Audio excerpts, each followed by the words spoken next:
Holy returns against a red-hot Tivoli. Molynes in another must-win game against Harbour, and Cavalier look to shake off that disappointed C Cup final as they welcome the defending champs.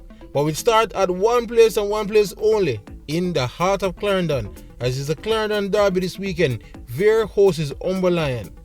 Yeah, people, what go on? Welcome back to JamPL Fun, and we're looking at match week 9. This is a preview show for match week 9 here in December. And we're looking at a full slate of games as there's no more Caribbean Cup to distract any teams, and everybody's in action this weekend. So we're going to kick it off on Sunday at the Wembley Centre of Excellence as Vere will be hosting their parish rivals Molynes at 3 p.m. Anytime there's a derby match, it's basically the match of the round, and it's going to be a good show. It should be a good show to see how Vere plan to bounce back from their loss to Arnett last week as they welcome a well-rested Molynes who did not play last week. Molynes, who has been very up and down this season, as their very nature seems to be an unbeatable team, would probably be a bit more in form than their Vere counterparts when they travel to the Centre of Excellence. While Vere, I was looking for their defense to hold up a bit better lately, has been crumbling, and they will now try to see if they can probably put some power up front, especially with Bushy Beckford back as Molynes come to visit. How these Clarendon teams take on each other is going to be all come down to history somewhat as compared to form. In their head-to-head in the Premier League, Vere only have one win in 11 matches against Molynes. So Molynes have 6 wins. There have been 4 draws. A tally of 11 goals to 6 for Molynes. And we have seen a good amount of yellow cards in this match, so 10 to 6. So yeah, like any other derby, they're a bit spicy, right? The last meeting came in April of this year, where Molynes was at home and they ran out 2-0 winners against Vere. In fact, I've got a long time back in history to Vere last victory against Molynes. In their last 5 matches, as I said to you, Vere only have 1 win in their last 5 matches, and that came against the hapless Lime Hall. While funny enough, Molynes also have the same record. They only have 1 win in the last 5 matches as well. So yeah, on paper it seemed very even, but I would probably give the edge to Molynes here, who most of their matches recently has been more of the top higher class teams, while Vere have been playing better against the teams around them, but when they play against the big boys, they came unstuck. So it'll be a fun game, this one here in Clarendon, especially if you take in account that the D Cup final is also Clarendon teams. It's just a football celebration for the parish this weekend. So if you're a Clarendon football fan, why try and make your way out to the stadium for the schoolboy final and then come find yourself at Wembley Excellence Centre come Sunday. So again, that is Vere United at home to Molynes, 3 p.m. Alright, what we have next here on the docket? Yes, Dunboyne will be at Stadium East. Why the Stadium East completely homegrown really now. Dunboyne will be at Stadium East and the welcome on paper Tivoli Guns. Tivoli finding good back in their last matchup against Treasure Beach, even though they had some slippage in the final part of that game, and we could say they were a bit lucky to run out 3-2 winners. But for majority of the game, they seem that they're free-flowing best again, and Justin Dunn got on the scoreboard again, but the goals were shared around, so it's only can do good for their confidence. While Dunboyne will probably feel a bit annoyed that their bye week came at the worst time, as they went the first 4 games without a victory, only to find themselves in the next 2 matches after that on good form and winning the next 2. So they probably didn't want a break last weekend. They probably wanted a good time to keep going, but let's see if the rest will do them some well and see if them can keep it going against a Tilly team. Dunboyne seem to find the attacking punch that they needed with Nelson leading the way, but to see them have to play both ends of the field properly if they want to contain a very good, well-oiled Tivoli attack. So that's Dunboyne versus Tivoli again, Stadium East, 3:30 p.m. Yes, and that Dunboyne match is one of a double header of Stadium East, which is the custom, as the other game is also a big match in my eyes. Is Waterhouse welcome Portmore United. Portmore now, they have been very perplexed how they lost that game in Montego Bay, where they were up 2-1 and only see that they concede 2 late goals to lose that game. Surely they went to work hard on the training pitch to rectify this issue immediately. While Waterhouse comes into this game winless in 4, but they did stop at a losing streak in a decent draw against the defending champions Mount Pleasant. They became the first team to take points off Mount Pleasant, and that should do wonders for them confidence. But they're still having issues in the attack lately. Javi and Brian came off the bench against Mount Pleasant, so he should be a bit more rested for this one. And they just need to get Andre Fletcher. I've been saying it for weeks. Get Andre Fletcher into the game, Waterhouse should be flying again. So Waterhouse will be taking on Portmore United again at Stadium East. This time is at 6 p.m. No, for the strugglers Lime Hall, they're welcome by Red Hot Hornet Guns at Drax Hall at 3 p.m. That's the next match. Lime Hall, who really look like they're going to be the bottom team this season, because even they show glimpses of decent play, they cannot really score any goals, and they're prone to make schoolboy errors in the back. Despite them best player of the season is one of their centre backs, Kevin Graham. But they just seem, if they can't beat a team like Molynes on your own patch, it's looking bleak for you in their first season back in the Premier League. While Hornet is flexing their muscles lately. The goal scorers are finally connecting, and the best part about Hornet lately is that their defense has showed up. They have not really leaked as much goals as they were in the beginning of the season, and they should look to take this comfortably in Drax Hall. You know, there was some debate about the pitch at Drax Hall on how playable it is, so maybe Hornet free-flowing football might come unstuck, but Lime Hall, while not a pushover, should not offer much in attack. So it'll be good to see how that one comes out. Can Lime Hall finally spring out surprise and probably the upset of the season and get their first win of the season when they host Hornet Guns at Drax Hall at 3 p.m. In the final game on Sunday now is Treasure Beach. Treasure Beach is quickly becoming my favorite team this season, man. They can see them being a fan favorite. That's really surprising people this season with some good competitive football. They don't seem afraid of any team despite being the first time in the Premier League. They host Montego Bay United, which will be buzzing, absolutely buzzing after that comeback win against a good Portmore team at home. And it seems finally that their Brazilian lineup finally starting to gel. So this to me is one of the more intriguing games this weekend, because Treasure Beach look like they have some good attacking up front as well as Montego Bay, and I don't see Treasure Beach possibly locking up shop and trying to play too in them shell in this game. As I said to you, they don't really seem to have any fear, while Montego Bay will actually prefer Treasure Beach to come at them. But you never know, Treasure Beach might look to counter instead of playing out.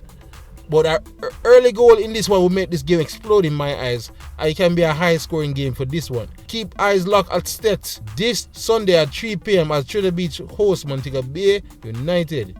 No, Monday nighters, you know, the Monday night is supposed to be the fun day. Molynes at home to Harbour View at Sabina Park at 5 p.m. first up. And man oh man, Molynes are got to be hitting the panic button at this point. If they cannot beat Lime Hall in a must-win game, it's looking like this is your season to go down. I know it's too early to say this. I'm not throw a word for Molynes. And to be honest, Molynes is not really playing bad in the last 2-3 games. They just can't find the goal to go ahead. They can't find the goals. They're not getting anything out of Livingston, while Jeremy Nelson shows glimpses to help them out. But they have some poor finishing lately from the team, from Molynes lately. They're probably desperate for the next transfer window to come, and hopefully they try to get a number 9 from somewhere. If not, it's going to be a quick ride down to the lower divisions come the end of this season. While Harbour View, they're in a place where they should not be, really. It's kind of weird to see Harbour View so close to relegation. And I don't think they're panicking just yet, but they must be wondering, what are we doing down here? Harbour View, again, finally saw their Caribbean Cup exploits come to an end, very disappointingly, as they missed out on qualification for the CONCACAF Cup, but they can now fully focus on the league and try to rise back up the table. There's still time for them trying to get into that top 6, but they need to start now, especially against a Molynes team that is reeling. So Harbour can picture this as the first win of the season, and it will come down again to try to get the goals to come from Bradford and try to get angling more on the ball. So Bradford especially looking cold lately, and them needed to get him firing again. So this will be another fun game to see at Sabina Park as Molynes host Harbour. In the final game of the round is Cavalier, who bitterly lost in that Carrier Cup final midweek. They will welcome a very strong Mount Pleasant team, of course, league leading Mount Pleasant team. Mount Pleasant, who had a blip, as you can call it, in their last match at home against Waterhouse, where they played fairly well, but their strikers went missing. We'll look to rectify that at Sabina Park this time, but they know that Cavalier, who despite their defeat in midweek, is still a good team and arguably one of the best 3 teams in the league. So I don't think more players will be taking this lightly. But again, they're well rested, while Cavaliers is coming off for that disappointing loss in the midweek. So if it's interesting to see how Cavalier tries to get over that and rise for this game. It could be that this game came at a perfect time, because some players would want to immediately go into action after a loss. But let us see how much juice they have in their legs left. As for Mount Pleasant, the great news for them is that there is word that Kimani Bailey should at least be on the bench for this match, as he seems to be returning to training leading up to the game. So that's encouraging for the defending champions. Not to say the deepest squad in the league necessarily needed him, but the form he was on before his injury last week, you want him on the pitch at any chance he can get. They still have to Campbell and Chung up front, but to get Kimani Bailey back firing in the second half perhaps will give them a major boost. So yes, that is match week 9. Which game are you looking forward to the most? Tell me in the comment section below. I will go straight into predictions, people. As usual, we do for fun every week. That's also how it goes. Dunboyne again versus Tivoli. Dunboyne were in good form before the break, while Tivoli got back into form with them last win. I am thinking Tivoli have a little bit too much for Dunboyne this time, and I can see a 2-1 win for Tivoli. Waterhouse Portmore. Waterhouse is not scoring, so it's hard to see what's going on. While Portmore, who does have the meanest defense, somehow let in 3 in Montego Bay. I don't see them making a mistake again, and I think this will be another close game actually. But Waterhouse having goal scoring issues, so I see Portmore winning this one 1-0. Limal versus Arnett. This can be a mauling if Arnett scores early. But Limal does have Kevin Graham there, so he can stop the bleeding somewhat. But it could easily be a 3-0 win for Arnett, I'm seeing. Especially if they get a goal early. Vere versus Molynes, the Clarendon Derby. Boy, hard card. This is a hard call, because both teams are not exactly lighting up the season, while they're not have been terrible either. But you never know in a derby game. I'm seeing a 1-1 between Vere and Molynes this time. Now, Treasure Beach versus Montego Bay United. I actually think it's going to be a fun game. I predicted another 3-2, but this time in Treasure Beach favor. So I think it will be Treasure Beach 3, Montego Bay United 2. They're on instead. Molynes versus Harbour. Funny enough, I am seeing Harbour get them first win here, but Molynes scoring again. So I've seen Harbour winning this one 2-1. And then for the nightcap, Cavalier versus Mount Pleasant. It's tough to see what kind of mindset Cavalier is in, while Mount Pleasant, I'm sure, are going to want to rectify and erase what happened last week. So I expect them to score some goals in this one. So I'm probably looking at another 2-1 scoreline here in the favour of Mount Pleasant. So yeah, match week 9. Big games coming up, man. Big games. But before we go, let's touch on some things. As I stated before, Cavalier did lose that Caribbean Cup final against Robin Hood. They lose 2-0 on the night and 3-0 on aggregate. It was a decent fight by Cavalier, especially in the first half, and they just needed to get one of those chances into the net, and I think they'll be off to the races. In the second half, they were a bit too desperate and leave themselves a bit more stretched at the end, and they picked up 2 goals on the counter.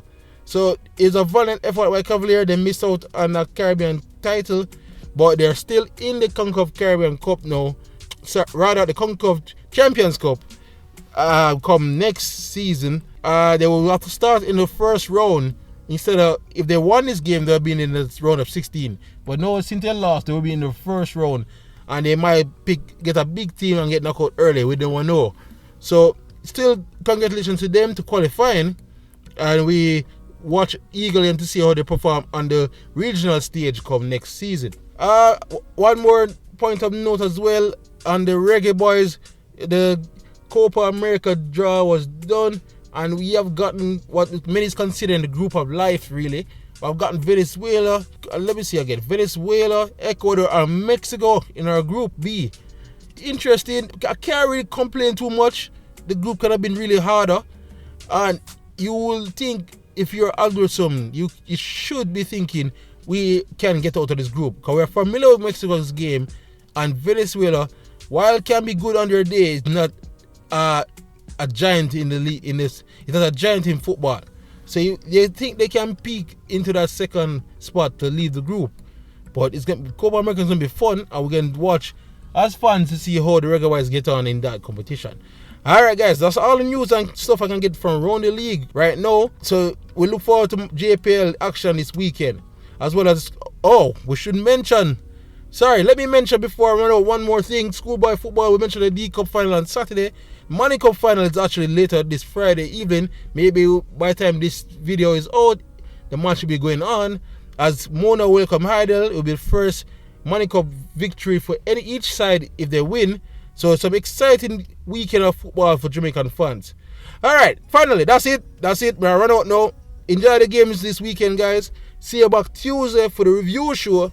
And for everything else on Jamaican Premier League action, keep it locked here at JPL Fun.